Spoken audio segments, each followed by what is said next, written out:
உடனடியாக இல்லறத்திற்கு இனிமை சேர்ப்பவர்கள் மாமியாரே என்று பேசுவதற்காக அரியலூரை சேர்ந்த பவித்ராவுக்கு ஒரு சூப்பரான ஒரு கைத்தல் கொடுக்குமாறு அன்போடு கேட்டுக்கொள்கிறோம். மருமகள் தாங்கி பிடித்திருக்கிறார்கள். இப்போ மீண்டும் மாமியாரே. ஆனா நிலைமை ரொம்ப பாவமாதமா இருக்கு. ஆமா நடுவர், பரவாயில்ல. உண்மையா நடுவர் அவர்களே, ஒரு அருமையான தலைப்பு. நிச்சயமா உண்மையா தெய்வத்தை வணங்கிட்டு போயிரு. வணங்கி ஒரு முறை உற்சாகமா கைதட்டுங்கக்கா, தயவு செஞ்சு கைதட்டுங்கக்கா. நான் ரொம்ப கோபக்காரி. நல்லா கைதட்டினீங்கன்னா அடக்க வடக்கமா பேசிட்டு பஸ் ஏறி அரியலூருக்கு போயிருவேன். இல்லாட்டி எனக்கு மட்டும் கோபம் வந்துச்சு தமரங்கோட்டையில இருந்துருவியா? இல்ல, எல்லார் காலையும் விழுந்து கதறிடுவேன். மஞ்சள் கலர், பச்சை கலர், ஊதா கலர், அதெல்லாம் கேசரி கேக்கா. அந்த அக்கா பேர் என்ன? கேழ்வரகு கேக்கா. கேழ்வரகு கேக்கா. எல்லாரும் நல்லா கைதட்டு. சொற்று கைதட்டுறா, சொற்று கைதட்டுறா. அவ இப்பதான் சொற்றுக்குள்ள வந்து கையை வெளியே எடுத்து அதை தேடி இதுதான் கையா அப்படின்னு தேடி அதை கையை தட்டி. நீங்க எல்லா விஷயத்தையும் சொன்னீங்க. பட்டிமன்றம் நடக்கிற ஊரை சொன்னீங்க, தலைப்பு சொன்னீங்க. இன்னைக்கு பேடு வாசிக்க யோகி பாபு வராருன்னு சொன்னீங்களா? யோகி பாபா அங்க பாருங்க, நவீன கால யோகி பாபு. யோகி பாபா அவரு? அப்புறம் அப்படியா? அதான் நான் பார்த்தேன். 3 வச்சுக்கலாமா? அவர் 2 குச்சி தானே கையில வச்சிருக்காரு. இருக்கிறதே 2 தான். இருக்கிறதே 2 தானே, 3 எங்க வைப்பீங்க? அதானே. என்ன ஒரு சங்கீத சக்கரவர்த்தி நினைக்காதீங்க, எனக்கு தெரியாது. நான் பாடுவேன், நீங்க தான் ஏதாவது ஒண்ணு வைக்கணும். அது ஏங்க, நீங்க எத்தனையோ வச்சுக்கோங்க. அந்த பிள்ளை தூக்க கலக்கத்துல எந்திரிச்சு சும்மா 3 வச்சுக்கோங்க, 4 வச்சுக்கோங்க, 5 வச்சுக்கோங்க. என்னம்மா நீ? ஆமா, நீ இப்ப பாடு. இப்ப எத்தனைல இருக்குன்னு நான் சொல்றேன். ஸ்ருதி மைக்கு செட்டுக்காரர் இருக்கா, வந்ததுல இருந்து மருமக பக்கமே பாக்குறா இருக்கா. அதானமா. இப்படிதான் முந்தானையில ஒருத்தர் திருச்சில பார்த்தாரு, செட்டெல்லாம் வித்துட்டு நீங்க நடுத்தருவுல நிக்கிறாரு. அடப்பாவி. இதுல தாடி வந்து சொன்ன உடனே அதுல வர தாடிய தடவி அதுல 2 முடி வர உதுந்து அவர் நினைக்கிறாரு, எம்மா நீ முதல்ல வந்து உன் ஸ்கிரிப்ட பேசுனியா? வந்ததுல இருந்து ஒரு பொண்டாட்டி கூட என்ன இப்படி திட்டினது இல்ல. இந்த மனுஷன் சோகமா உட்கார்ந்து இருக்கிறாரு. நடுவர் அவர்களே, எனக்கு என்ன ஆதங்கம், மைக்கையே செட் பண்றதுக்கு இவ்வளவு கஷ்டப்படுறாரு. இவர்லாம் எப்படிங்க மனைவியை செட் பண்ணுவாரு? அவருக்கு 4 மனைவிமா, நீ வேற மனைவி. ஆமா, எனக்கு அது வேற டவுட். மனைவி எதுக்குமா செட் பண்ணணும்? செட் பண்ணா அது வேறமா, நீ வேறமா. இல்ல நடுவர், செட்டில் பண்ணணும். வேணா இப்படி வச்சு செட்டில் பண்ணணும். ஆனா என்னதான் இருந்தாலும் தெய்வத்தை வணங்கிட்டான்னா போயிடலாமா? ஆமா, தெய்வத்தை வணங்கிட்டாலும் இங்க வந்து மைக் செட்டுக்காரர் ஆஃப் பண்ணி பேடுக்காரர் ஆஃப் பண்ணிட்டு அங்க கால்ல விழுந்து கதறி சொற்றக்காரன் அவன் பாட்டு செவனேன்னு உட்கார்ந்து நடுவர் குளிருக்குள்ள கையை உள்ள விட்டுக்கிட்டு சொற்றக்குள்ள விட்டுக்கிட்டு. ஆனா நடுவர் அவர்களே, இந்த உலகத்திலேயே ஜாலியா இருக்க மனசு யாரு தெரியுமா? யாருமா? 5 பெண்கள் இப்படி அலங்காரம் பண்ணிட்டு வந்து வயிறு நிறைய கத்திக்கிட்டு இருக்க மனுஷன் தூங்குற ஸ்டைல பாத்தீங்களா? விஷ்ணு பகவான் அவர் மனசுக்குள்ள இப்பதான் சரோஜா தேவியோட டூயட் பாடிட்டு இருக்காரு. பாத்தியா? கண்ணை முடிச்சாரு. இவளெல்லாம் பார்க்க கூடாது, திருப்பி மூடிக்கிட்டு அந்த சரோஜா தேவியே பெட்டர்னு கண்ணை மூடிட்டார். பாத்தியா? தெய்வத்தை வணங்கிட்டு. ஆனா உன் டீல் ரொம்ப நல்லா இருக்குமா. திடீர்னு அங்க போறாரு தூங்குற மனுஷனை எழுப்பி விடுறதுக்கு நீ என்ன பாலாலாம் காமிச்சு பரவாயில்ல. நீ தெய்வத்தை நல்லா சாஸ்திரமா விழுந்து கூட கும்பிட்டு வணங்கிட்டு வணங்கிடலாமா? ஏன்னா நான் அடக்க உடக்கு இந்த மாமியாரால வளர்க்கப்பட்டதில்ல. மாமியாரால? ஆமா, மாமியாரே வளர்ந்து சரிஞ்சு போய் கிடக்குது. அடி முத்து முத்து மாறி இந்த சித்து ஏனடி, அடி முத்தாலம் மந்தேவி செஞ்ச குத்தோ என்னடி, அஞ்சு கொடக்காரி தஞ்சாவூர் மாறி தஞ்சமென வந்தோரை காத்து நிற்கும் தேவி, பம்பை காரியே இந்த பம்பு ஏனடி, அடி பம்பை காரியே இந்த பம்பு ஏனடி, அடி முத்து முத்து மாறி இந்த சித்து ஏனடி, அடி முத்தாலம் மந்தேவி செஞ்ச குத்தோ என்னடி. எல்லாம் உள்ள தாயோட கைய தட்டணும். நான் கோவக்காரி. புளு கலர் சேலை ஆயா கைய தட்டு. 2 பச்சை கலர் புடவை அங்க துரத்தி விட்ட. அதுதான் ஒரு கோடிப்ப விரட்டுல அங்க போய் உட்காந்துட்டு சிரிக்கிறத பத்தியாக்கா. அங்க அவுட் கோயிங் போச்சுன்னா எங்க தாத்தா இன்கமிங். அவ்வளவுதான். மஞ்சள் துண்டு பளிச்சுன்னு வந்து உட்கார்ந்துட்டாரு பாரு. Good morning sir. Good morning சாரா? இதுதான் குட் மார்னிங்கா? ஆனா அவர் வெக்கப்பட்டு குனிஞ்சு, நீ வந்ததுல இருந்து குனிஞ்சதுல நிமிராம இருக்கிறார். அங்க சிரிப்ப பாரு. நீங்க தான் தங்கத்தை ஞாபகப்படுத்திட்டீங்க. அதனால இனிமே தங்கம் என்ன தகரம் என்ன அது ஒரு ஓரமா கிடக்கட்டும். தலைவரோட ஸ்டைல பாத்தீங்களா? எல்லா முடியும் நரைச்சு போச்சு. தங்கமே ஒன்னத்தான் தேடி வந்த நானே. டூயட்ட பாத்தீங்களா? இதத்தான் அவர் போன் எடுத்து ரெக்கார்ட் பண்ணி இருக்கிறாரு. இந்த தங்கத்தை அந்த தங்கத்திட்ட போய் போட்டு டெடிகேட் பண்றதுக்கு. நடுவர்களே, பட்டிமன்றம் ஆரம்பிச்சதுல இருந்து வாயெல்லாம் பல்லு வரப்பெல்லாம் நெல்லுன்னு உட்கார்ந்து சிரிச்ச மேனிக்கே இருக்கேனே. கல்யாணம் ஆயிருச்சானே? சிரிச்ச மணிக்கு இல்லம்மா, அவர் வாய் முக அமைப்பே அப்படிதான். அப்படிதானா? நீ வேற பொசுக்கு பொசுக்குன்னு என்னத்தையாவது ஒண்ணு சொல்லி விடாத. நான் பேச கேட்காக்கா ரொம்ப சிரிக்கிற, நீ அசிங்கப்படுத்துற. அரியலூர் பக்கம் வா, உன்னை காலி பண்ணிடுறேன். பாருங்க நடுவர்களே, நீங்க என்ன அசிங்கப்படுத்தினது சிரிக்குது. ஆமா, அது என்ன கேசரி கேக்கா? கேப்ப நீ வேறம்மா, ஓஸ்டுக்கு ஸ்கிரிப்டா பேசிட்டு கிளம்புமா. கேசரி கேக்குங்க, கேப்ப கேக்குங்க, கேழ்வரகு கேக்குற, கேழ்வரகு கேக்கு. ஆமா, உண்மையா அருமையான ரசிக்க பெருமக்கள். ஊரு நடுவர்களே, வந்தார வாழ வச்ச ஊரு, புயல் வந்தாலும் அசையாது பாரு. எங்க தென்னாட்டு சிங்கம் வந்து முன்னேற்றி கொண்டு வந்த பொன்னான கதை ஒண்ணு கேளு. வந்தார வாழ வச்ச ஊரு, புயல் வந்தாலும் அசையாது பாரு.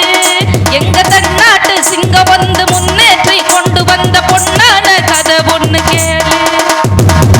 பவித்ரா, இப்ப நீ பேசும்போது ஒரு 2 பேர் எந்திரிச்சாங்கன்னா அவங்களுக்கு என்ன நடக்கும்னு சொல்லிருமா? அவங்களுக்கு அங்க காலைய அவுத்து விட்டுருக்கோம், வந்து முட்டை போகுது காலைய. ஆமா, அது காலையில அவுத்து விடுவீங்களா, நைட்டே அவுத்து விட்டுருவீங்களா? நல்ல இந்த மாதிரி ட்ரை பண்ணவே மாட்டேன். பெண்ணே, இவங்க 2 பேருக்கு என்ன பிரச்சனை? என்ன பிரச்சனை? எதுக்காக இப்படி ஜிங்கு ஜிங்குன்னு சேலைய கட்டிட்டு எதுக்கு வந்தீங்க? ஆமா, இல்ல மட்டும் அப்படியே சித்ரா குரல்ல பேசிடுவீங்க, பேசி தள்ளிடுவீங்க. என்னமா? சின்ன குயில் சித்ரா. சின்ன குயில், அந்த குயில். நீ உங்களை வண்ண குயில் சித்ராவை பத்தி பேசல, நான் சின்ன குயில் சித்ராவை பத்தி பேசுறேன். அவர் எங்க போறாருன்னு பாரு அங்கிள், பாரு. தூக்கம் கலையுது பாரு. அந்த பக்கமா எங்க? ஆஹா, இவங்க கிட்ட மாட்டா அவ்வளவுதான் எதிர்த்து ஓடுறாரு. இப்ப என்ன பிரச்சனை? என்ன பிரச்சனை? என்ன தலைப்பு? எவ்வளவு அழகா புரியுற மேரி கேட்டிருக்கிறீங்க. மேரி அங்க வராங்க. புரியுற மேரி கேட்டிருக்காங்களா இல்லையாக்கா? புரியுற மேனி கேட்டிருக்கீங்க. மேரி எங்க அம்மா, அவங்க எங்க வராங்க? ஓ, புரிய மாதிரியா மேரி? ஓ, இது அரியலூர் தமிழா? எல்லா தமிழும் கொட்டி கிடக்குதுங்க தாமரங்கோட்டையில. சரி, அந்த ஸ்னேகாவுக்கு என்ன பிரச்சனை? என்ன பிரச்சனை? ஏதோ என்னோட லவ்லியோண்டு கலரா இருக்கு. அப்படியா? இத்தனோண்டு கலர். லவ்லியோண்டு. லவ்லியோண்டியா? லவ்லியோண்டு. லவ்லினா அது என்னம்மா? அது கொஞ்சோண்டியாமா? என் பிள்ளை சொல்லிலாம் நான் தெரியற நிலைமை ஆயி போச்சே. பிள்ளை பூச்சிக்கலாம் கொடுக்கு முளைச்சிருக்கேன். ஆமா, அப்படியா? இரு, நான் சொட்டுக்காரன் கேக்குறேன். அப்படியாடா? லவ்லி யோண்டினா கொஞ்சோண்டியாடா? நீ கேட்காரு, அவன் கடைசி வரைக்கும் திங்க வேண்டியதா. அவன் டயலாக்க பாரு. எங்க தாமரங்கோட்டையில ஒரு வித்தியாசமான லாங்குவேஜ் எல்லாம் வச்சிருக்கீங்க. அந்த தாத்தா என்னடானா வந்ததுல இருந்து 42. இவன் என்னடானா அங்க என்னடா? பரவாயில்ல, இதையும் நாங்க சமாளிச்சு பேசுவோம்ல. வந்துட்டு நாங்க மருமகள் தான் எல்லாம் பண்றோம், மருமகளாலதான் குடும்பம் நல்லா இருக்கு. அதுல என்ன என்ன இன்னும் ஒரு வார்த்தை நித்யாக்கா சொன்னாங்களே, திருத்த முடியாத பிள்ளைங்களை எல்லாத்தையும் திருத்துறதுக்காகவே எங்க தலையில கட்டி வைக்கிறீங்களே. பெத்த புள்ள வளர்ந்து நட்டச்சுவரா நிக்கிறானே, உங்களை மாதிரி ஒரு அழகான புண்ணை கட்டி வச்சா நட்டச்சுவர கெட்டிச்சுவரா மாறுவான்னு நினைச்சோம். ஆனா உங்களை கட்டினதுக்கு அப்புறம் தான் குட்டிச்சுவரா போறோம். கையெழுத்துக்கா மாமியார்லாம் கட்டிச்சவரு குட்டிச்சவரு. இப்படி ரைமிங்ல கொண்டு வந்தோம் பத்தியா? ஆமா, கண்டிப்பா. ஆமாங்க, அது ரைமிங்னு புரியதுக்கே பாட்டிக்கு 4 நாள் ஆகும். ரைமிங் ஆண்டி கேட்டலா? சரி, ஆனா ரைமிங் எவ்வளவு தன்னம்பிக்கையோட நீ தாமரங்கோட்டைக்கு தூக்கிட்டு வந்திருக்க பாத்தீங்களா? எப்படி நீங்க இருக்கீங்கன்ற நம்பிக்கை. அதான் கான்ஃபிடென்ட். ஆமா, கான்ஃபிடென்ட் கண்ணம்மா. இது செம்ம ரைமிங்கா இருக்கு. நடுவர்களே, யோசிச்சு பாருங்க, இந்த உலகத்துல ஒரு நாய்க்கு இன்னொரு நாய் எதிரியா இருக்காது. ஒரு குரங்குக்கு இன்னொரு குரங்கு எதிரியா இருக்காது. அங்கிட்டு கைய வை. குரங்குங்க போதுதான் இங்கிட்டு திரும்புறா. எனக்கு இந்த பக்கம் தான் விளங்குது. வரும் அங்கிட்டு வரட்டும். ஒரு குரங்கு, ஐயோ அந்த பக்கம் கட்டினா தான் போயிருமே. ஐயோ இந்த பக்கம் தானே இருக்காரு, இந்த பக்கம் கட்டுற. ஒரு குரங்குக்கு என்னைய கட்டிக்கோ. பரவாயில்ல, காமி, எங்கிட்டாவது காமி. ஒரு குரங்குக்கு கரெக்டா இருக்கு. இப்படி காமிச்சுக்கோ. ஒரு குரங்குக்கு இன்னொரு குரங்கு எதிரியா இருக்காது. சரி. ஒரு குதிரைக்கு இன்னொரு குதிரை எதிரியா இருக்காது. ஆனா இந்த உலகத்துல ஒரு பொம்பளைக்கு இன்னொரு பொம்பளையே வில்லியா இருக்கானா அது மருமக. மாமியாரா மருமகளா? மருமகளா? ஆமா. அதானா எப்ப பார்த்தாலும் எதுல எடுத்தாலும் குறை. அதுலயே மருமகள். ஆனா என்ன பத்தி பேசும்போது நீங்க என்ன பேசுனீங்க? தனி குடுத்தனம் கூட்டு போறியா? என்ன எந்த மேடையில வேணாலும் இந்த காலத்து பிள்ளைங்க அது அரியலூர் பவித்ரா மாமியார் மாமனார சரியா பாத்துக்கிறது இல்லன்னு நீங்க பேசக்கூடாது. இத நான் வன்மையா கண்டிக்கிறேன் நித்யாக்கா. என்னம்மா ஆச்சரியமா இருக்கு? ஆமா நடுவர் அவர்களே, நான் உண்மையா சொல்றேன். எந்த மாதிரி மருமகள் தெரியுமா? நானு என்னோட மாமனார் மாமியார விட என் புருஷனோட மாமனார் மாமியார தங்கத்தட்டுல வச்சு தாங்குவங்க. புரிஞ்சிருச்சாக்கா உங்களுக்கு? புருஷனோட மாமனார் மாமியாரா? நீங்களே தேவல. எப்ப பார்த்தாலும் வந்து மாமியார குறை சொல்ல வேண்டிய என்ன பண்ணிட்டாங்க மாமியார் உங்களை? இந்த வீட்டுக்கு நீங்க மருமகளா வலது கால் எடுத்து வச்சு வர்றதுக்கு யார் காரணம்? யாரு? மாமியார். மாமியார் பெத்த புள்ள. மாமியார் பெத்த புள்ள. உங்களால தொல்ல. ஆமா தொல்ல. சேர்த்து விட்டுக்கோ. ஆமா நடுவர்களே, யோசிச்சு பாருங்க. எந்த நம்பிக்கையில உங்களை கூட்டிட்டு வராங்க உள்ள? மருமகளை வலது கால எடுத்து வச்சு வர்றதுக்கு எதனால அலோவ் பண்றாங்க? அந்த குடும்பத்தை அவங்களுக்கு அப்புறம் தலையில தூக்கி சுமந்து பாடுற அந்த குடும்பம் எப்படி வாழுதுன்னு 4 பேர் நல்லா பேசணுங்கிற நம்பிக்கையில தான் கூட்டிட்டு வராங்க. நீங்க என்ன பண்ணீங்க? மாமனார் மாமியாருக்கு சோறு போடுறீங்களோ இல்லையோ, வந்த உடனே குடும்பத்தை கூறு போடுறீங்க. ஒரு மருமக குடும்பத்தை பிரிக்கணும்னா 4 டெக்னிக் இருக்கு தெரியுமாக்கா? அது என்ன 4 டெக்னிக்? 4 டெக்னிக் இருக்கு நடுவர். இது எனக்கு தெரியும், ஆனா நான் அப்படி பண்ண மாட்டேன். என்ன 4 டெக்னிக் சொல்லு. முதல் நம்பர் 1, அடிக்காத மாமியா அடிச்சுச்சின்னு புருஷன்கிட்ட சொல்லணும். அடிக்காத மாமியா அடிச்சுச்சின்னு புருஷன்கிட்ட சொல்லணும். ஆப்பா நல்லா கேட்டுக்கோ. இப்ப பாட்டு எழுதிட்டு கிடக்க அந்த பாயிண்ட் நல்லா கேளு. நம்பர் 1. அடுத்து 2வது புருஷன்கிட்ட சொல்லணும். செகண்ட் 1, திட்டாத நாத்தனாரு திட்டுச்சின்னு புருஷன்கிட்ட சொல்லணும். ரைட். அடுத்து நம்பர் 3, பார்க்காத குழந்தனாரோட பார்வையே சரியில்லைன்னு புருஷன்கிட்ட சொல்லணும். அடப்பாவிகளா. அடுத்து நம்பர் 4, புருஷன் ஆபீஸ்ல இருந்து வண்டியில கிளம்பி வண்டிய வீட்டு வாசல்ல நிறுத்துறதுக்கு முன்னாடி மூக்க சிந்திட்டு ஐயோ கடவுளே, ஒரு பட்டிமன்ற நடுவருக்கு எவ்வளவு கொடுமை பாத்தீங்களா? மூக்க சிந்தி அங்கிட்டு போடுமா? மூக்க சிந்திட்டு இன்னைக்கு என்ன நடந்துச்சு தெரியுங்களா? உனக்கு கல்யாணம் ஆயிருச்சு ஆகலையாப்பா? ஆகலையே. ஆகாதுக்கு முன்னாடியே இவ்வளவு மூக்க சிந்துது. ஆயிடுச்சுன்னா எவ்வளவு மூக்க சிந்தும் நீங்களே பாத்துக்கோங்கக்கா. சரி. சிந்திட்டு குடும்பத்தை பிரிக்கணும். பிரிக்கிறது எல்லாம் யாரு? இந்த மருமகனுங்க. குடும்பத்தை கூறு போடுறது மருமவன். எந்த நம்பிக்கையில உங்களை வீட்டுக்குள்ள நம்பி விடுறோம்? குடும்பத்தை சேர்த்து வைக்கணும். அழகா ஒரு கவிஞன் சொன்னானா இல்லை? ஆனா பொறந்தா எப்போதும் பொண்ணு அன்பாக என்ன வேணும், வீணா தெரிஞ்சா சந்தோஷம் இல்ல வேற என்ன சொல்ல வேணும், வாழ்க்கைய ரசிக்கணும்னா வஞ்சி கொடி வாசனை பட வேணும், வாலி போய் நீக்கணும்னா பொண்ண கொஞ்சம் ஆசையில் தொட வேணும், கண்ணிய பாருங்க கற்பனை வரும், ஆமா ஆமா ஆமா, கண்டது ஆயிரம் காவியம் வரும், ஆமா ஆமா ஆமா, மாமியார் இல்லாம பூமி இங்கேது, ஊரு விட்டு ஊரு வந்து எங்களை தப்பா பேசாதீங்க, விட்டு கெட்டு போனதுன்னா உங்க பொழப்பு என்னாகுங்க, விட்டுடு அக்கா இது வேணா அக்கா. ஆனா அந்த பாட்டை அதுக்கு ஏத்த மாதிரியே ஸ்கிரிப்ட மாத்திக்கிடுச்சிங்க. உடையில மாமியார்லாம் எங்க இருந்து வந்துச்சுன்னே தெரியல. ஆமா நடுவர்களே, எப்ப பார்த்தாலும் மாமியார் குறை சொல்ல வேண்டி. உண்மையா சொல்ற நடுவர்களே, நேத்துலாம் என்ன பொண்ணு பார்க்க வந்தாங்க. பொண்ணையாமா? ஆமா, ஆஃப் கோர்ஸ். சூப்பர். பொண்ணு பார்க்க வந்தாங்களா? இதெல்லாம் பொண்ணான்னு பார்க்க வந்தாங்களா? பொண்ணு பார்க்க தான் நடுவர்களே வந்து. Right. எனக்கு என்ன அச்சம், மடம், நாணம், பயிர்ப்பு எல்லாம் இருக்குது. வந்த உடனே நான் பார்த்தேன்ல. பாத்துட்டீங்களா நடுவர்களே? பொண்ணு பார்க்க வந்தாங்க. இல்ல, பொண்ணு பார்க்க வந்திருக்காங்களாம் பவித்ராவை நேத்து. இதே மாதிரி பொண்ணு உங்க வீட்டுக்கு மருமகளா வேணும்னு நினைக்கிறவன் கை தூக்குங்க பார்க்கலாம். தாமரங்கோட்டையில இதே மாதிரி பொண்ணு உங்க வீட்டுக்கு மருமகளா வேணும். அந்த ரோஸ்டல் அக்காவை பாரு, மனசாட்சியோட பேசுங்க. அவரு பப்பர பப்ப பப்பர பப்ப பப்பர பப்பர பப்பர பப்ப வேண்டவே வேண்டான்றுச்சு.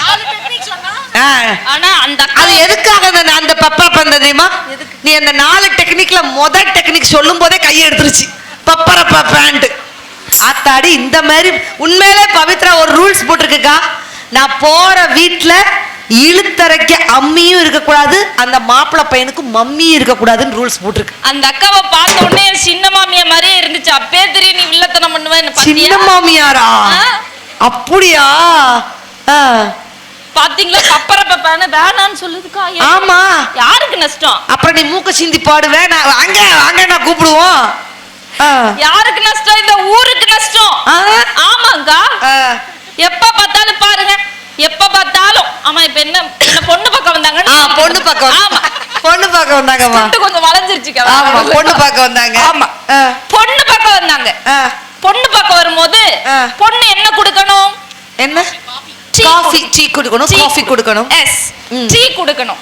உண்மையா சொன்னோம்னா, இந்த ஊர்ல இருக்க யாராவது அரியலூர் பக்கம் வந்தீங்கன்னா பஸ் ஸ்டாண்ட்ல இறங்கின உடனே சொல்லுவாங்க, அரியலூர் பவித்ரா டீனா அட்டர் ஃபேமஸ். ஆமா. ஏன் அவ்வளவு கேவலமா இருக்குமா? அவ்வளவு சூப்பரா இருக்கும். அட்டு ஃபேமஸ் நினைச்சேன். Utter famous. அவ்வளவு செம்மையா டீ போடுவேன். டீ எப்படி போடணும்? எப்படி போடணும்? டீ வானல அடுப்புல வச்சு எண்ணெயை ஊத்தி கடுக போட்டு பொரிஞ்ச உடனே பச்சை மிளகாயை போட்டு பாலை ஊத்தி உப்பா போட்டு மணாத்தூள் போட்டா டீ. என்ன அடி சண்டாடி மிளகு கடுகு டீக்கா? வந்த மாப்பிளையே நீ பால்டாயில இதுக்கு நீ கொடுத்துருந்துருக்கலாம். பால்டாயில் கொடுத்து நீ கொலக்கேஸ்ல உள்ள போயிரும் பார்த்துக்கோ. நீ இந்த டீ கொடுத்தனா? இப்படி ஒரு டீ ரெடி பண்ணி கொடுத்ததுக்கு அப்புறமும் வேண்டாங்கிறாங்கக்கா. என்ன எங்க வேணும்? அவர் உசு இருந்தா தானே வேணும் பாரு. இத டீ குடிச்ச உடனே கை கால் இழுத்து நுரதல் இருக்கும் மாப்பிளைக்கு. இல்லக்கா, லைட்டா என் மேல கொஞ்சம் அன்பு வரணுங்கிறதுக்காக அரளி பொடியில் லைட்டா சேர்த்து விட்டா அவ்வளவுதான். இது பத்தாதுக்குன்னு அரளி பொடி வரையும். அந்த மாமியா பார்த்து இவா மட்டும் எனக்கு மருமலை வாய்க்கட்டு அந்த கொண்டமுடைய பிடிச்சு நல்லா ஆண்டி இவளுக்கே இவ போட்ட டீ வாயில ஊத்தி அவளை கக்க கீழே அவன் சிரிக்கிறது பாரு. கீழே பூரா அவன் சிரிக்கிறது. இவ்வளவு மாரி மருமக நமக்கு வந்துடவே கூடாதுடான்னு நினைக்கிறான்.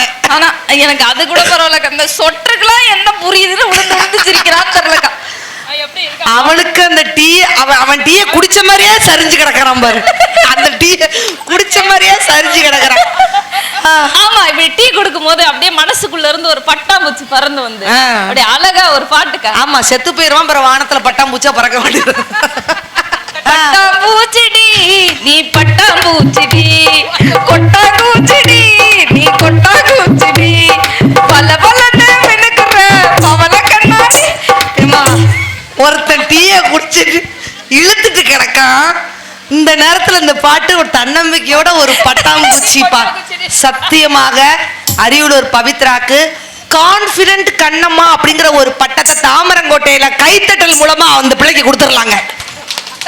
பாத்தியா, உன் டீக்கு கிடைச்ச மரியாதை. தேங்க்யூ. ஆத்தாடி, இவ முழிக்காட்டி அந்த டீயை நம்ம வாயில ஊத்தி விட்டுருவா. நம்ம பேசாம எஞ்சி 2 தட்டை தட்டி விட்டுருன்னு பாக்குறாரு அவரு.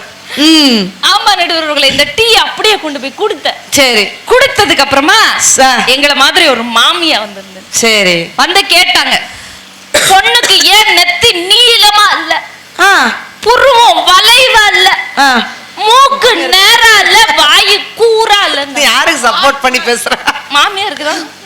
சரி, அடிக்கடி பதிவு பண்ணிக்கிறேன். ஆமால, சரி. மூக்கு கூராது அந்த பிள்ளை அதாங்க ஸ்கிரிப்ட் எடுத்து வந்திருக்குது. சரி, தேவலாம பேசுறீங்க. உங்க பையனை மட்டும் நீங்க பேசுங்க. அது வாய் மூக்க பேசிட்டு போடுங்க. ஓகே, அப்புறம் ஸ்கிரிப்ட் மாற்றப்படுது. சரி, மூக்கு கூரா இல்ல, வாய் நேரா இல்லன்னு கேட்டது. எனக்கு நான் கோண வாயாக்கா. சரி, கோணவாயா லைட்டா கோணவாய் மாதிரி தான் இருக்குமா. அதை நேரா கேட்டா கூட பரவாயில்ல, என்னைய பார்த்து கோணவாயக்கா பரவாயில்ல பேசுவா. கான்பிடன்ட் கண்ணம்மா. முறைடா முறை. ஆமா நடுவர்களே, எவ்வளவு நேரம் இருக்கு, என் மூக்கு எவ்வளவு கூரா இருக்கு. இதெல்லாம் பார்த்ததுக்கு அப்புறமே என்னோட மாமியார் கேட்டாங்க, சரி இவ்வளவு. ஆனா சத்தியமா பவித்ரா, உனக்கு கல்யாணம் முடிஞ்சுன்னா உனக்கு நிச்சயம் பண்ணிட்டாங்களே, எங்க எல்லாரையுமே கூப்பிட்டுருமா. கண்டிப்பாங்க. ஏன்னா உனக்கு வாய்த்த அடிமையை பாக்குறதுக்கு நாங்க ரொம்ப ஆவலா இருக்கிறோம். அந்த புருஷனை பாக்குறதுக்கு நாங்க ரொம்ப ஆவலா இருக்கோம். அக்கா நீங்க இப்படி சொல்லாதீங்க, சத்தியமா சொல்றேன். இந்த தமிழ்நாட்டுல என்ன கல்யாணம் பண்ணிக்கிறவங்கள கொடுத்து வச்சவங்க. ஏன் விடிய கால 11 மணிக்கு எழுந்து காஃபிய போட்டு கால தொட்டு எழுப்புவேன். ஸ்டாப். நல்லா கவனிச்சுக்கலாக்கா, விடிய கால 11 மணியா? விடிய கால 11 மணி. எங்க தாத்தாவோட பாட்டி தங்கம் எப்படி தெரியுமா? நள்ளிரவு 4 மணி. நள்ளிரவு 4 மணிக்குள்ள எந்திரிச்சு நாக்கு தள்ளுற அளவுக்கு நள்ளிரவு குழம்பு வைப்பாங்க. ஹலோ பேய் வந்துடாம அப்படி குழம்பு வைப்பாங்க. நீ விடியற்கால 11 மணிக்கு இவ்வளவு பில்டப் பண்ணி பேசிட்டு இருக்கிற. ஆமாங்கா, எவ்வளவு கொடுத்து வச்சவங்க என்ன கல்யாணம் பண்ணி. நிச்சயமா. ஆமா சரி, இவ்வளவு கண்டிஷன் போடுது. அது கடைசியா ஒரு கண்டிஷன் கேட்டுச்சுக்கா. சரி, முடி ஏன் நீளமா இல்லன்னு கேட்டுச்சு பொண்ணுக்கு. இப்ப என்ன மாதிரி முடி நீளமா இருக்க பொண்ணுங்கெல்லாம் பரவாயில்ல, கொஞ்சம் உன் முடிய கொஞ்சம் திரும்பி காமி, பார்த்து கலண்டு உள்றாம. ஏன்னா அதுவும் ஒட்டு முடி. இது முடி. ஆமா இது முடி. பெயிண்ட் எடுக்கிற பிரஷ் மாதிரி வச்சுக்கிட்டு முடி நீளமான பொண்ணா. இப்ப உங்கள மாதிரி முடிய இல்லாதவங்கள எப்படிக்கா கல்யாணம் பண்ணிப்பாங்க? முடியல. வேற என் பிள்ளைக்கே கோவம் வந்துருச்சு. ஒரு என் பிள்ளைகளுக்கு கோவப்படுற அளவுக்கு நீ பேசியிருக்கிற. ஆமாங்கா கேட்டுச்சு பாரு. நான் உடனே எனக்கு மனசுக்குள்ள பட்டாம்பூச்சிலாம் பறக்குது. இன்னுமா அது உசுரோட இருக்கு அந்த பட்டாம்பூச்சி? அந்த டீ இன்னும் கொடுக்கலங்க. அதானே. சரி சரி, தாய் கிழவி இவ்வளவு கண்டிஷன் போடுது. சரி, இது பெத்து வச்சிருக்கிற புள்ள நல்லாதான் இருக்கு போல இருக்குன்னு நானும் வெக்கப்பட்டுக்கிட்டு சரி நிமிந்து பார்த்தா கோணவாயி கோப்பாலு. புருஷனா? மாப்பிள்ள. சரி, செத்த பையன் செந்திலு, முட்டை கண்ணு முருகேச. வேற ஏதாவது வச்சிருக்கேன் என்ன ஸ்கிரிப்ட்? அவ்வளவுதான். ஆமா, இந்த மாதிரி ஒரு பிள்ளைய பெத்து வச்சுக்கிட்டு கேட்டாலும் கூட நடுவர்களே, தன்னோட பிள்ளைக்கு 1000 குறை இருந்தாலும் சரி, என்னோட மக ராஜாதான்னு தன்னம்பிக்கைய கொடுக்கிற ஒரு உயிர் யாருன்னா மாமியார் தான் நடுவர்களே. அந்த அளவுக்கு மாமியார் இன்னைக்கு நல்ல சிந்தனை உள்ளவங்க. ஒரு குடும்பத்தையே தூக்கி நிறுத்தி மருமக சின்ன பிள்ளையா இருந்தாலும் புத்திமதி சொல்லி இவங்க கிட்ட இப்படி பேசணும், இவங்க கிட்ட இப்படி நடந்துக்கணும், இந்த மாதிரி தான் குடும்பம் நடத்தணும்னு சொல்லி அக்கா பேசும்போது சொன்னாங்க, யாருமே இன்னைக்கு வரதட்சணை வாங்கறது இல்லையா, எந்த மாமியாரு வரதட்சணை கேட்கறது இல்லையா, எந்த மாமியாரு வரதட்சணை கேட்கறது இல்ல. நடுவர்களே, அதிகமான வருமானம் கொடுக்கின்ற மருமகள்களை எந்த மாமியாரும் இப்போது விரும்புவதில்லை. குடும்பத்தின் தன்மானத்தை காப்பாற்றி கொடுக்கிற மருமகளை தான் மாமியார்கள் விரும்புகிறார்கள் சொன்னா மாமியார்ல கைதட்டணும். முழுக்கலர் ஆயா மட்டும்தான் சப்போர்ட் பண்ணுங்க. ஆமா நிச்சயமா. அம்மாக்களுக்கு ஈடு இணையா யாரையுமே சொல்ல முடியாது. ஏன்னா ஒரு அம்மா பையனை கூப்பிடுது, தீபாவளிக்கு எப்பண்டா வர்றேன்னு. அந்த பையன் ஃபாரின்ல இருக்கான், எப்பண்டா வர. அந்த பையன் லீவு கிடைக்கலன்னு சொல்லிட்டே இருக்கிறான். மா தீபாவளிக்கு எப்படா வர? லீவு கிடைக்கலமா. எப்படா வர? லீவு கிடைக்கலமா. ஆனா அது பதிலுக்கு அந்த அம்மா சொன்ன வார்த்தை என்ன தெரியுமா? பரவாயில்லடா, நீ என்னைக்கு நம்ம வீட்டுக்கு வர்றியோ அன்னைக்கு தான்டா நம்ம வீட்டுல தீபாவளின்னு சொல்றாளே, அவள் தான் அம்மா, அவள் தான் மாமியாருங்கிற ஒரு உறவுங்க. ஆமா, அந்த காலத்துல எல்லாம் மாமியாருங்க அதிகமான அலங்காரத்தை யூஸ் பண்ண மாட்டோம், பயன்படுத்த மாட்டோம். ஏன்னா மஞ்ச சேலை கட்டி மக நிறைய மஞ்ச போட்டு மல்லிப்பூவை வச்சாலே மகாலட்சுமி கடாட்சமா இருந்தோம். ஆனா இன்னைக்கு நீங்க என்ன பண்றீங்க? மேக்கப் போட்டு கட்டிக்கிட்ட புருஷனை பேக்கப் பண்றீங்க. எப்படி இருக்கு? அடுத்த தன்னம்பிக்கை கான்ஃபிடன்ஸ் கண்ணம்மா. ஆமா, எப்ப பார்த்தாலும் மேக்கப். ஆனா நாங்க 2 பேரும் மேக்கப் போட்டுருக்கோமா? அதானே. எந்த மேக்கப்பும் போடல. நல்லா பாருங்க, இங்க மருமகளை விட மாமியார் அணி தான் அதிகமா மேக்கப் போட்டுட்டு இருக்குது. இல்ல நடுவர் அவர்களே, நாங்க நேச்சுரல் பியூட்டி. என்ன பெருசா மேக்கப் போட்டோம்? லைட்டா ஃபவுண்டேஷன், லைட்டா கான்டூர், லைட்டா ஐலைனர், லைட்டா லிப்ஸ்டிக், லைட்டா ஐப்ரோ, லைட்டா ஐலைனர், லைட்டா காஜல், லைட்டா ஒரு ஃபேஸ் பவுடர் போட்டு கவர் பண்ணிட்டு வந்திருக்கோம். அவ்வளவு லைட் ஆஃப்னா தெரியும். இவ்வளவு லைட் ஒரிஜினல் ரிசல்ட். ஆமா நடுவர் அவர்களே, உண்மையா மாமியார் வந்து புத்தி சொல்லும் போது அதை செய்றீங்களோ செய்யலையோ சரிங்க அத்தைன்னு தலையாட்ட கத்துக்கிட்டீங்கன்னா வீட்டுல எந்த பிரச்சனையும் இருக்காது.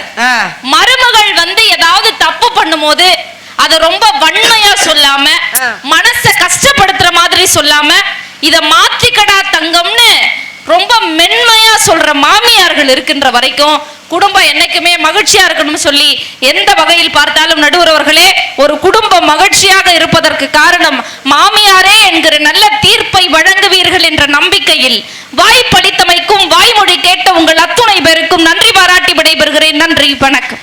ஒரு பெரிய அட்டகாசமான கைத்தட்டல் அரியலூர் பவித்ராக்கு கொடுத்துடலாம். சாரி, கான்ஃபிடென்ட் கண்ணம்மாவுக்கு கொடுத்துடலாம். ஆனா தயவுசெய்து பவித்ரா, பொண்ணு பக்கம் வரும்பொழுது அந்த டீயை மட்டும் போட்டுறாது. அதுக்கு நான் அரளிவதையை கூட நாங்க அரைச்சு குடிச்சிட்டு வந்துருந்தோம். வரும்போதே மாப்பிள்ளைகிட்ட சொல்லிட்டு வந்துருது. உண்மையிலே இப்படிப்பட்ட மருமகள்லாம் எப்படி சமாளிக்கிறது, ஆனாலும் மாமியார் தாங்க அப்படின்னு ஸ்ட்ராங்கா பேசிட்டு போய் உட்கார்ந்துருக்காங்க. இந்த பையனை பார்த்த உடனே, இந்த சொற்று பையனை பார்த்த உடனே எனக்கு ஞாபகத்துக்கு வருது, இதே மாதிரியேடா ஒன்ன மாதிரியே ஒரு பையன் டிட்டோவா எங்க வீட்டு பக்கத்துல இருக்கான். குடுகுடுன்னு அவங்க அப்பா கிட்ட ஓடி போய் கேட்டான், அம்மா கிட்ட போய் கேட்டான், அம்மா அம்மா பக்கத்து வீட்டுல ஒரு ஆன்டி வந்திருக்காங்களாம்மா, அந்த ஆன்டி பேரு என்ன பேருமா? அந்த அம்மா சொன்னாங்க, அந்த ஆன்டியாடா, அந்த ஆன்டி பேரு சரோஜாடா. மா இல்லம்மா, மாடி வீடு கட்டியிருக்குமா, ஊதா கலர்ல கேட்ல பெயிண்ட் அடிச்சிருக்குமா, அந்த வீட்டுல உள்ள ஆன்டி பேரு என்ன பேருமா? அந்த வீட்டுல ஆன்டி பேரு தான்டா சரோஜாடா. மா இல்லம்மா, டாக் எல்லாம் கட்டி போட்டிருக்குமா, அந்த வீட்டுல உள்ள ஆன்டி பேரு என்ன பேரு? அந்த வீட்டுல உள்ள ஆன்டி பேரு தான்டா சரோஜாடா. உனக்கு இப்ப என்னடா வேணும் அப்படின்னு அம்மா டென்ஷன் ஆயிட்டாங்க. இந்த பையன் சொன்னா, போமா, நீ தான் அந்த ஆன்டி பேரு சரோஜா சரோஜாங்கிற, ஆனா நம்ம அப்பா மட்டும் அந்த ஆன்டியை பார்த்து டார்லிங் டார்லிங்னு கூப்பிடுதாரு. வத்தி வச்சுட்டான். பத்தியா, இவங்கிட்ட நம்ம ரொம்ப கேர்ஃபுல்லா இருக்கணும். சாமி படம் இருக்கலாங்க, அதை வச்சுட்டு இவன் கேட்கறான். சிவன் இன்னொருத்தர் கேட்கிறாரு, சிவன் பார்வதி உள்ள சாமி படத்துல ஒரு அம்மா போட்டு புருஷங்கிட்ட போய் கேக்குது, சிவன் பார்வதி உள்ள சாமி படத்துல சிவன் கையில திரிசூலம் இருக்குது, விஷ்ணு லக்ஷ்மி உள்ள சாமி படத்துல விஷ்ணு கையில சங்கு சக்கரம் இருக்குது, ராமர் சீதா உள்ள சாமி படத்துல ராமர் கையில வில்லு இருக்குது, ஆனா கிருஷ்ணர் ராதை உள்ள சாமி படத்துல மட்டும் கிருஷ்ணர் கையில புல்லாங்குழல் இருக்குது, ஏன் அப்படின்னு கேட்டிருக்கு. பதிலுக்கு அவர் சிரிச்சுக்கிட்டே சொல்லியிருக்கிறாரா, அதெல்லாம் ஒன்றும் இல்லைம்மா, நீ சொன்ன 3 சாமியுமே யார்கிட்ட இருக்கிறாங்க? மனைவி கிட்ட இருக்கிறாங்க. ஆனா கடைசியா நீ சொன்ன கிருஷ்ணர் ராதை மட்டும் தன்னுடைய காதலி கிட்ட இருக்கிறாரு. கடவுளே ஆனாலும் பொண்டாட்டி கிட்ட இருக்கணும்னா பக்கத்துல ஆயுதத்தோட இருந்தாதான் கடவுளுக்கே பாதுகாப்புன்னு அந்த மனுஷன் சொல்லியிருக்கிறார். எப்படி எப்படி வில்லங்க பாத்தீங்களா? சூரியன் மேற்கில் மறைகிறது. இது நிகழ்காலமா எதிர்காலமா? அது சாயங்காலம் சார். அன்னைக்கு மதுரையை எரித்தால் இது எந்த காலம்? அது ஃபயர் சர்வீஸ் இல்லாத காலம் சார். கும்பகர்ணன் வருடக்கணக்கில் தூங்கினான், இது எந்த காலம்? அது கொசுக்கடி இல்லாத காலம் சார். இந்த பாயிண்ட் முக்கியமான பாயிண்ட். மனைவி கணவனை கண் கண்டு தெய்வமாக பார்த்தால் இது எந்த காலம்? இது திருமணமான ஆரம்ப காலம் சார். பத்தியா, ஆரம்ப காலத்துல உண்மையிலேயே இவன் எழுதியிருக்க வாத்தியாருக்கு அதிக சம்பளம் கொடுக்குறாங்கன்னு சொல்றோம். ஏன்? உண்மையிலேயே படிச்சவனுக்கும் படிக்காதவனுக்கும் என்ன வித்தியாசம் தெரியுமா? படிச்சவன் கூட பாயிண்டா தான் எழுதுறான், ஆனா படிக்காதவன் அங்க பக்கம் பக்கமா எழுதுறான். சார் அடிஷனல் சீட்டு சார், சார் அடிஷனல் சீட்டு சார். உண்மையிலே இந்த படிக்காதவன் படிச்சவனை மேய்க்கிறது எவ்வளவு கஷ்டம். இதையெல்லாம் சமாளிக்கக்கூடிய இவங்க பேப்பரை திருத்துற வாத்தியார்களுக்கு ஒரு பெரிய கைத்தல் கொடுங்க. ஆசிரியர்களுக்கு ஏன் தெரியுமா? சாதாரண உப்பு கற்களாகிய இந்த மாணவர்களை நீங்க பள்ளிக்கூடத்துக்கு அனுப்புறீங்க, ஆனா அந்த உப்பு கற்களை வைர கற்களாக பட்டை திட்டக்கூடிய வல்லமை ஆசிரியர்களுக்கு மட்டும்தான் இருக்கிறது அப்படின்ட்டு சொன்னா ஆசிரிய பணி அறப்பணின்னு அதுக்கு தான் சொல்றோம். பார்வதி தேவி ஏன் சிவபெருமானை மணந்தார்னு ஒரு கொஸ்டின். இவன் என்ன எழுதியிருக்கான் தெரியுமா? Number 1 point. ஏமா நீ தான் நம்ம பாயிண்டா பேசுன, நல்லா கேள்வி. நம்பர் 1 பாயிண்ட், சிவபெருமான் பச்சை காய்கறிகள் சாப்பிடுவார், அதனால் சமைக்க வேண்டிய அவசியம் என்பது இருக்காது. சிவபெருமான் துணி உடுத்துவதில்லை, புலித்தோல் உடுத்துகிறார், அதனால் துணி துவைக்க வேண்டிய அவசியம் என்பது இருக்காது. தேர்ட் பாயிண்ட், சிவபெருமான் தலையில் ஜடாமுடியுடன் கங்கை நதி பாய்ந்து கொண்டிருக்கிறது. அதனால் ஈஸியாக மோட்டர் போட்டு டேங்கில் ஏற்றிக் கொள்ளலாம். குழாயடியில் போய் நிற்க வேண்டிய அவசியம் என்பது இருக்காது. குறிப்பாக கடைசியா ஒரு பாயிண்ட் எழுதியிருப்பான், சிவபெருமானுக்கு அம்மா அப்பா இல்லை, மாமியா மருமக சண்டையே இருக்காதுன்ட்டு எழுதி வச்சிருக்கிறாங்க. உண்மையிலே இவன் ஜீனியஸா இல்லையா? அந்த கால தலைமுறையில நம்ம படிச்சது தான் பாயிண்டா எழுதுவோம். இவன் பிசிக்ஸ் எக்ஸாமாடா, சாரிடா மேக்ஸ்ன்னு நினைச்சு போனேன் அப்படின்னு சொல்லிட்டு ஃபுல் மார்க் வாங்கிட்டு வரான். ஆனா இப்படிப்பட்ட தலைமுறை சமாளிக்கக்கூடிய வல்லமை ஆசிரியர்களுக்கு இருக்குது. அப்ப அந்த குழந்தைகளை சமாளிக்கக்கூடிய, சின்ன வயசுல இருந்தே சமாளிக்கக்கூடிய வல்லமை மாமியாருக்கு தானே இருக்குது. யோசிச்சு பாருங்க, மாமியாருங்கிற ஒரு உறவு. அப்படிப்பட்ட மாமியாருக்கு நீங்க ஒரு வாய் சோறு போடுறீங்களாம்மா? உண்மையிலே ஒரு அம்மா என்ன பண்றாங்க தெரியுமா? நல்லா கேட்டுக்கோங்க, இந்த பாயிண்ட் கரெக்ட்னா அத்தனை பெண்களும் கைத்தல் கொடுக்கணும், ஆண்களும் கைத்தல் கொடுக்கணும். ஒரு அம்மா தன்னுடைய குழந்தைக்கு அப்பாவுக்கு தெரியாம மகனுக்கு பணம் கொடுப்பா அம்மா. ஆனா அதே மகன் வளர்ந்ததுக்கு அப்புறம் கட்டின பொண்டாட்டிக்கு தெரியாம பெத்த அம்மாவுக்கு பணம் கொடுக்கக்கூடிய நிலைமை இருக்கிறது அப்படின்ட்டு சொன்னா, அப்ப மருமக வந்ததுக்கு அப்புறம் மாமியாருக்கு ஒரு வாய் சோறு கூட கிடைக்கலையேங்க. தாய்ங்கிற ஒரு உறவு எப்படி என்ற வைரமுத்தவர்கள் சொன்னாரு. தாய் என்ற ஒரு தெய்வம் வீட்டோட இருக்கு, நீ தனித்தனியா கோவில் கோலம் அலைவதுவும் எதுக்கு? அம்மாவின் பாதத்தில் கற்பூரம் கொளுத்து, ஆனந்த கண்ணீரில் அபிஷேகம் நடத்து. காட்டு விலங்கெல்லாம் கொளுத்தாத மதிப்பு, அட காவி துறவி எல்லாம் வெளுத்தாத மதிப்பு. பணம் கொஞ்சம் இருந்தாலும் கொடுத்தாத மதிப்பு. நீ மகன் என்றால் உன் தாயை மதித்தால் தான் சிறப்புன்னு எழுதியிருப்பார். நீ மகன் என்றால் உன் தாயை மதித்தால் தான் சிறப்பு அப்படின்னா அது தாங்க மாமியாருன்ட்டு இந்த அணியை ஸ்ட்ராங்கா நம்ம கான்ஃபிடன்ட் கண்ணம்மா முடிச்சிருக்காங்க.